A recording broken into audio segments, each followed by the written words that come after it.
12 മക്കളെ പെറ്റൊരമ്മേ നിന്റെ മക്കളിൽ ഞാനാണു ഭ്രാന്തൻ.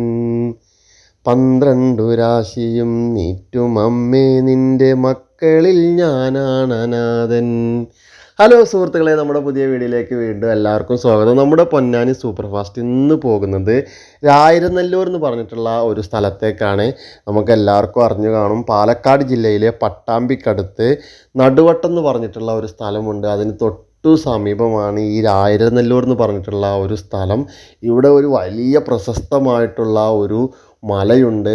നമുക്കെല്ലാവർക്കും അറിയാം, നാറാണത്ത് ഭ്രാന്തൻ ഈ ഒരു മലയുടെ മുകളിലേക്കാണ് വലിയ വലിയ കല്ലുകളെല്ലാം ഉരുട്ടിക്കൊണ്ടുപോയി അതിൻ്റെ മുകളിൽ നിന്ന് താഴേക്ക് തള്ളിയിട്ട് പൊട്ടി പൊട്ടി ചിരിച്ചിരുന്ന ഒരു മലയുടെ മുകളിലേക്കാണ് ഇപ്പോൾ നമ്മൾ പോയിക്കൊണ്ടിരിക്കുന്നത്. അപ്പോൾ നമ്മളിവിടെ വണ്ടി ഒന്ന് സൈഡാക്കി നമ്മൾ ഇനി ആ മലയുടെ മുകളിലേക്ക് പോവുകയാണ്. അവിടെ പോയി അവിടുത്തെ വിശേഷങ്ങളും കാഴ്ചകളൊക്കെ നമുക്ക് കാണാം.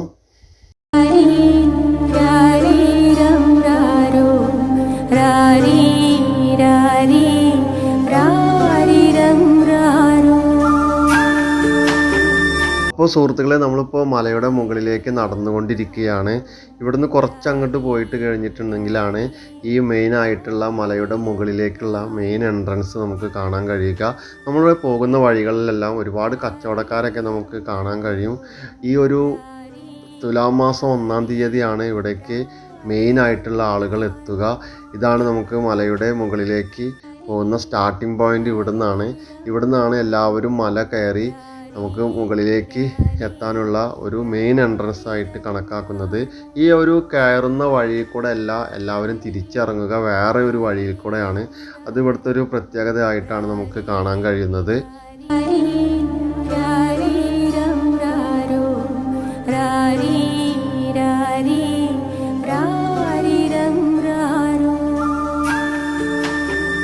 എല്ലാ വർഷവും 10,000-കണക്കിന് ആളുകളാണ് ഈ ഒരു തുലാമാസം 1-ാം തീയതി ഈ ഒരു മലയുടെ മുകളിലേക്ക് വന്നുകൊണ്ടിരിക്കുന്നത്. നമുക്ക് ദൃശ്യങ്ങൾ കൂടെ കാണാൻ കഴിയും. ആ സ്റ്റെപ്പ് കാണുന്നില്ല, അത്രയ്ക്കും ആളുകളാണ് ഇവിടേക്ക് വന്നുകൊണ്ടിരിക്കുന്നത്. ഒരുപാട് പ്രത്യേകതയുള്ള ഒരു സ്ഥലം കൂടിയാണ് ഈ രായിരനെല്ലൂർ മല. നമുക്കറിയാം, പണ്ട് കാലത്ത് നാറാണത്ത് ഭ്രാന്തൻ എന്ന് പറഞ്ഞിട്ടുള്ള ഒരു ഭ്രാന്തനുണ്ടായിരുന്നു. ആ ഒരു ഭ്രാന്തൻ ഇവിടെ ചെയ്തിരുന്നത്, താഴെ നിന്ന് നമ്മളിപ്പോൾ കാണുന്ന ദൃശ്യത്തിൽ കൂടെ കാണുന്ന ആ ഒരു താഴ്ഭാഗത്ത് നിന്ന് ഇത്രയും വലിയ മലയുടെ മുകളിലേക്ക് വലിയ വലിയ ഉരുളക്കല്ലുകൾ ഉന്തി കൊടുന്ന് മുകളിൽ കൊണ്ടുവച്ച് താഴേക്ക് തള്ളിയിട്ട് ആർത്ത് ചിരിക്കും, പൊട്ടി ചിരിക്കുമായിരുന്നു. അതായിരുന്നു ഈ നാറാണത്ത് ഭ്രാന്തൻ്റെ മെയിനായിട്ടുള്ള പരിപാടി. അതുകൊണ്ട് തന്നെ ഈ ഒരു നാറാണത്ത് ഭ്രാന്തൻ്റെ ഈ കല്ല് ഉരുട്ടിക്കൊണ്ട് മുകളിൽ നിന്ന് താഴേക്ക് തള്ളിയിടുന്ന സമയത്ത് ഒരു വനദേവത, അതായത് ഒരു വനത്തിൽ ഉള്ള ഒരു ദുർഗാദേവി പ്രത്യക്ഷപ്പെടുകയും ഈ നാറാണത്ത് ഭ്രാന്തനോട് ചോദിക്കുകയുണ്ടായി, താങ്കൾ എന്തിനാണ് ഈ താഴത്ത് നിന്ന് കല്ലുകളെല്ലാം മുകളിലേക്ക് ഉരുട്ടിക്കൊണ്ടുവന്ന് താഴേക്ക് തള്ളിയിടുന്നത് എന്ന് ചോദിക്കുകയുണ്ടായി. ആ സമയത്ത് നമ്മുടെ നാറാണത്ത് ഭ്രാന്തൻ പറഞ്ഞത്, ഇത് പൊതുസമൂഹത്തിനുള്ള ഒരു സന്ദേശം കൂടിയാണ് എന്നാണ്. നമ്മൾ എത്ര പണമുണ്ടാക്കിയാലും എത്ര സമ്പാദിച്ചാലും എല്ലാം ഒരു നിമിഷം നേരം കൊണ്ട് തകർന്നു പോകും എന്നുള്ള ഒരു സന്ദേശം കൂടി ഈ ഒരു കല്ല് താഴേക്ക് ഇടുന്നതിൽ കൂടി നാറാണത്ത് ഭ്രാന്തൻ സമൂഹത്തിന് നൽകിയിരുന്നു.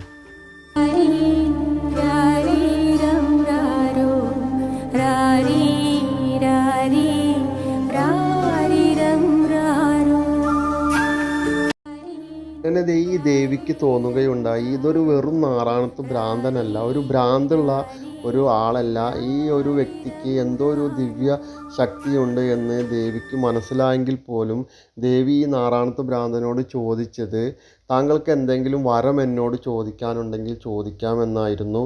പക്ഷേ നാറാണത്ത് ഭ്രാന്തൻ ചോദിച്ച 2 ചോദ്യത്തിന് ഉത്തരം നൽകാനും അത് സാധിച്ചു കൊടുക്കാനും ഈ ദേവിക്ക് കഴിഞ്ഞില്ല എന്നാണ് ഇവിടുത്തെ ഐതിഹ്യം. നാറാണത്ത് ഭ്രാന്തൻ ചോദിച്ചത്, എൻ്റെ ആയുസ്, അതായത് ഓരോ ദിവസവും എനിക്ക് ആയുസ് ഒന്ന് കൂട്ടിത്തരാൻ പറ്റുമോ എന്ന് ചോദിച്ചപ്പോൾ ഓരോ ദിവസവും എനിക്ക് ആയുസ് കൂട്ടി തരാൻ പറ്റുമോ എന്ന് ചോദിച്ചപ്പോൾ ദേവി പറഞ്ഞത് എനിക്കത് സാധിക്കില്ല എന്നായിരുന്നു. എങ്കിൽ പിന്നെ എൻ്റെ ആയുസ് താഴത്തേക്ക് ആക്കി തരാൻ പറ്റുമോ എന്ന് ചോദിച്ചപ്പോൾ അതും പറ്റില്ല എന്നായിരുന്നു ദേവി പറഞ്ഞത്. താങ്കൾക്ക് വേറെ എന്തെങ്കിലും വരം വേണമെങ്കിൽ ചോദിക്കാമെന്ന് പറഞ്ഞപ്പോൾ നാറാണത്ത് ഭ്രാന്തൻ ചോദിച്ചത് എൻ്റെ വലത് കാലിലെ മന്ത് ഇടത് കാലിലേക്ക് ആക്കി തരാൻ പറ്റുമോ എന്നായിരുന്നു. ആ ഒരു ചോദ്യം ചോദിച്ചപ്പോൾ ദേവിയെ കളിയാക്കുന്ന രീതിയിലാണ് ദേവിക്ക് അത് തോന്നിയത് എന്നാണ് ഇവിടുത്തെ ഐതിഹ്യം. അതുപോലെ തന്നെ ദേവിയോട് നാറാണത്ത് ഭ്രാന്തൻ പറയുകയുണ്ടായി, ഈ ഒരു മലയുടെ മുകളിൽ ഒരു ദ്വാരമുണ്ടാക്കി തരാൻ പറ്റുമോ എന്ന് ചോദിച്ചപ്പോൾ ദേവി പറഞ്ഞ് അത് ഞാൻ ഉണ്ടാക്കി തരാമെന്നായിരുന്നു ദേവി പറഞ്ഞത്. ആ ഒരു ദ്വാരമുണ്ടാക്കിയ ഒരു ദ്വാരം ഇപ്പോഴും അവിടെ ഉണ്ട് എന്നാണ് ഐതിഹ്യം. അവിടെ ദ്വാരമുണ്ടാക്കിയതിന് ശേഷം ആ ദേവി അവിടുന്ന് അപ്രത്യക്ഷമാവുകയും ആ അപ്രത്യക്ഷമാവുന്ന സമയത്ത് ദേവിയുടെ 2 കാൽപ്പാടുകൾ ആ പാറയുടെ മുകളിൽ പതിയുകയും ആ ഒരു കാൽപ്പാടാണ് ഇവിടുത്തെ വിഗ്രഹമില്ലാതെ ആ കാൽപ്പാടിനെയാണ് ഇവിടുത്തെ ഒരു ആളുകളൊക്കെ ആരാധിക്കുന്നത്. ഈ വരുന്ന ആളുകളൊക്കെ ആ കാൽപ്പാടിനെയാണ് ആരാധിക്കുന്നത്. നമ്മളെ ഈ കാണുന്ന ഒട്ടുമിക്ക ആളുകളും ഈ ഒരു ദേവിയുടെ അനുഗ്രഹം തേടിയിട്ടാണ് ഇവിടെ വന്നിട്ടുള്ളത്.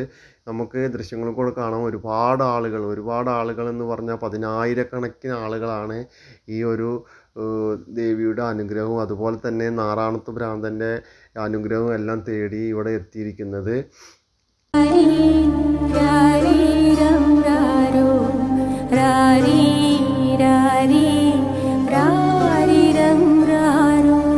നമ്മൾ പോയി കണ്ട സൈഡിലുള്ള ഒരു അമ്പലത്തിൻ്റെ ഉള്ളിലാണ് ഈ കാണുന്ന അമ്പലത്തിൻ്റെ ഇതാണ് അമ്പലം. ഈ അമ്പലത്തിൻ്റെ ഉള്ളിലായിട്ടാണ് ഈ കാൽപാദമുള്ളത്.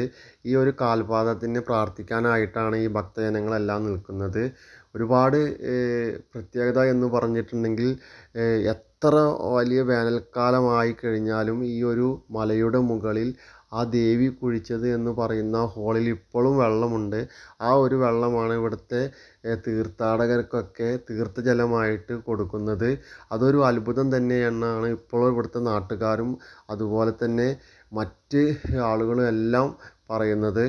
മലയുടെ മുകളിൽ നിന്ന് തൊട്ട് 1.5 കിലോമീറ്റർ അപ്പുറത്തായിട്ട് ഒരു ഭ്രാന്താചലം എന്ന് പറഞ്ഞിട്ടുള്ള ഒരു സ്ഥലമുണ്ട്. ആ ഒരു സ്ഥലത്താണ് നമ്മുടെ നാറാണത്ത് ഭ്രാന്തനെ ഒരു മരത്തിൻ്റെ മുകളിൽ ചങ്ങലക്കിട്ടതായിട്ടുള്ള ഒരു മരമെല്ലാം ഇപ്പോഴും അവിടെയുണ്ട്. ആ മരത്തിൻ്റെ ഇടയിൽ കൂടെ ചങ്ങല കെടുക്കുന്നതായിട്ട് നമുക്ക് കാണാൻ കഴിയും. ഇപ്പോൾ അവിടെ പോയിട്ടുണ്ടെങ്കിൽ നമുക്കത് ശരിക്കും കാണാൻ കഴിയുമെന്നാണ് ആളുകൾ പറയുന്നത്. പണ്ട് കാലത്ത് ഈ നാറാണത്ത് ഭ്രാന്തനെ ചങ്ങല ആ മരത്തിൻ്റെ മുകളിൽ ഇപ്പോഴും ചുറ്റി പണഞ്ഞ് കിടക്കുന്നതായിട്ട് നമുക്ക് കാണാൻ കഴിയുമെന്നാണ് ഇവിടുത്തെ സമീപവാസികളും അതുപോലെ തന്നെ ആളുകളോടൊക്കെ ചോദിച്ചപ്പോൾ അവരെല്ലാം പറഞ്ഞത്. ഇവിടെ നിന്ന് 1.5 കിലോമീറ്റർ ദൂരം മാത്രമേ ഉള്ളൂ. ഭ്രാന്താചലം എന്ന സ്ഥലമാണ് ഈ ക്ഷേത്രത്തിൻ്റെ അവിടുന്ന് 1.5 കിലോമീറ്റർ ആണ് പറയുന്നത്. അത് ഒരു വളരെ അത്ഭുതമായിട്ട് തന്നെ നമുക്ക് ഐതിഹ്യമാണെങ്കിലും അത് നമുക്ക് വിശ്വസിച്ചു കൊള്ളുന്ന രീതിയിലാണ് ആ മരവും അതുപോലെ തന്നെ ആ ചങ്ങലയും ഇപ്പോഴും അവിടെ നിലനിൽക്കുന്നുണ്ട് എന്നാണ് നമുക്ക് അറിയാൻ കഴിഞ്ഞത്. ഈ ഒരു മല കയറിയിട്ട് ഇറങ്ങുന്നത് വേറെ വഴി കൂടെയാണ്. അതിലും എന്തോ ഒരു പ്രത്യേകത ഇവിടെ നിറഞ്ഞു നിൽക്കുന്നുണ്ട്. ഇനി നമ്മൾ ഇവിടുത്തെ കാഴ്ചകളൊക്കെ കണ്ട് നമ്മൾ മടങ്ങുകയാണ്.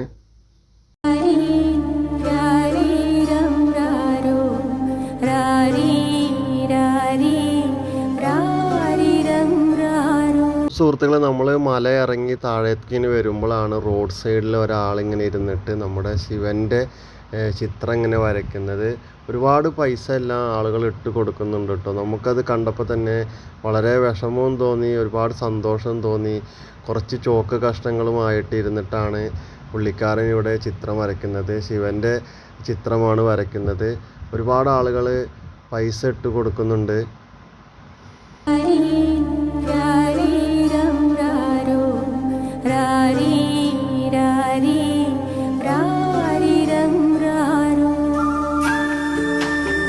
ഈ മലയുടെ മുകളിലേക്ക് പോകുമ്പോഴും വരുമ്പോഴൊക്കെ ഒരുപാട് കുരങ്ങന്മാരനെയും അതുപോലെ വിവിധ തരത്തിലുള്ള പക്ഷികളെല്ലാം നമുക്ക് കാണാൻ കഴിയും കേട്ടോ.